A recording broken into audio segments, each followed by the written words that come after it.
নমস্কার। আমাদের গল্পটা ভালো লাগলে বাংলা ছোট গল্প চ্যানেলটাকে সাবস্ক্রাইব করে দেবেন, লাইক কমেন্ট শেয়ার করতে ভুলবেন না। ধন্যবাদ। আজ আমরা ডুব দেব একটা দুর্দান্ত আর হাড় হিম করা গল্পে। কৌশিক মজুমদারের লেখা অপদেবতা। চলুন গল্পটার ভেতরে ঢুকে দেখা যাক। ঠিক ভয় না, আবার স্বস্তিও নেই। কেমন একটা অদ্ভুত অনুভূতি, তাই না? রুসার নতুন বাড়িতে পা রাখার পর ঠিক এটাই মনে হয়েছিল, আর এই অনুভূতিটাই কিন্তু পুরো গল্পের সুরটা বেঁধে দেয়।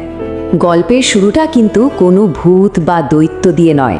ভয়টা শুরু হয় খুব চেনা, খুব কাছের একজন মানুষকে দিয়ে, রুসার স্বামী অরিন্দমকে দিয়ে।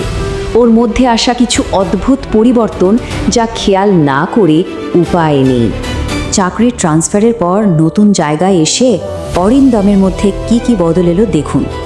যে লোকটা ছিল ভীষণ কিপটে আর কথায় কথায় তর্ক করত, সে হয়ে গেল একদম শান্ত বাধ্য। আর সবচেয়ে বড় ধাক্কাটা কি জানেন? যে লোকটা জীবনে মুখে মাংস তোলেনি, তার কিনা এখন মাংসের জন্য জিভে জল আসছে। মানে যে মানুষটা এত কেয়ারিং ছিল, সে কেমন যেন অচেনা দূরের হয়ে যাচ্ছে। আর প্রথমেই যে ব্যাপারটা খটকা লাগার মতো, তা হলো বাড়িটা। ভাবুন তো, আজ তো একটা বাংলো, ভাড়া মাত্র 5,000 টাকা। মানে এত সস্তায়?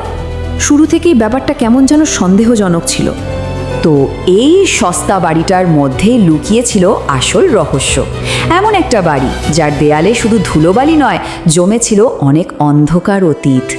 রুষা বাড়িতে পা দিয়েই বুঝল এটা শুধু একটা পুরনো ভাঙাচোরা বাড়ি নয়, এর মধ্যে অশুভ কিছু একটা আছে। দেওয়াল জুড়ে লম্বা লম্বা কালো আঁচড়ের দাগ, যেন কোনো জানোয়ার আঁচড়ে দিয়েছে। কোথাও পাখির বাসা নেই, শুধু কার্নিশের নিচে আগুন লাগার চিহ্ন। আর কি নেই? ভাঙা ঠাকুর দেবতার মূর্তি, পুরনো ঝাঁটা, ড্রেনের পাশে কাদার মধ্যে জট পাকানো চুল, আর সব মিলিয়ে বাড়ির ভিতর থেকে একটা পচা গন্ধ আসছিল। বাড়িতে যে কাজের লোকটা ছিল দীপালি, সে এই সব দেখেও নির্বিকার। তার কাছে এইসব কিছুর একটা অদ্ভুত ব্যাখ্যা ছিল। সে বলল এই বাড়ির কোণগুলো নাকি পরিষ্কার করা যাবে না, কারণ সেখানে নাকি অপদেবতারা থাকে। ভাবা যায়, দীপালির মতে এই নোংরা আবর্জনা নাকি সরানো যাবে না, কারণ এটাই নাকি বাড়িটাকে রক্ষা করছে, এটা নাকি মহামঙ্গলের জন্য। তার ভাষায় এই বাড়ি তো কোনি বুনির বাসা, মানে এই অপদেবতারাই নাকি বাড়িটাকে পাহারা দিচ্ছে। স্বাভাবিকভাবেই রুসা দীপালির এইসব কুসংস্কারে কান দেয়নি। তাকে কাজ থেকে ছাড়িয়ে দিয়ে নিজেই কোমর বেঁধে লেগে পড়ল বাড়ি পরিষ্কার করতে। আর ঠিক তখনই সে এমন এক জিনিস খুঁজে পেল, যাই পুরো রহস্যের জট খুলে দিল। একটা ধুলোমাখা আধ খোলা আলমারির ভেতর থেকে রুসা পেল একটা পুরনো খাতা। এটা ছিল আগের মালিক বলহরি মজুমদার নামের এক ব্যক্তির ডায়েরি, আর এই ডায়েরিটাই ছিল সব প্রশ্নের উত্তর। ডায়েরির প্রথম পাতাতেই লেখা ছিল এক শিউরে ওঠার মতো কথা: আমি আর বেশি দিন বাঁচব না, চণ্ডু আমাকে বাঁচতে দেবে না। এই চণ্ডুটা কে? ডায়েরি অনুযায়ী এক অশুভ আত্মা, যা লেখককে সারা জীবন তাড়া করে বেরিয়েছে। কিভাবে এই অভিশাপের শুরু? ডায়েরির পাতা উল্টাতেই বেরিয়ে এলো এক ভয়ঙ্কর অতীতের কাহিনী। গল্পটা শুরু হয় হরিয়া নামের এক ডোমকে দিয়ে, যে শনি অমাবস্যার রাতে বাজ পড়ে মারা যায়। কিন্তু গোলমালটা বাঁধে তার সৎকার করার সময়। চিতা থেকে তার মাথার খুলি আর নাভি উধাও হয়ে যায়। এরপর ডায়েরি লেখকের কাকা পরিমল সেই অভিশপ্ত খুলিটা ব্যবহার করে বারুজ্যে পরিবারের ওপর প্রতিশোধ নিতে। আর সত্যি সত্যি সেই পরিবারের সবাই একে একে মারা যায়। কিন্তু এখানেই শেষ নয়, অভিশাপটা বুমেরাং হয়ে ফিরে আসে পরিমলের নিজের পরিবারের ওপর। তার স্ত্রী ওই অশুভ শক্তির কবলে পড়ে আর ভয়ঙ্করভাবে মারা যায়, আর পরিমল নিজেও উধাও হয়ে যায়। ডায়েরি থেকে জানা যায় এই অভিশাপটা আসলে দুটো অংশে কাজ করে। একটা হলো চণ্ডু, মানে সেই ডোমের মাথার খুলিটা।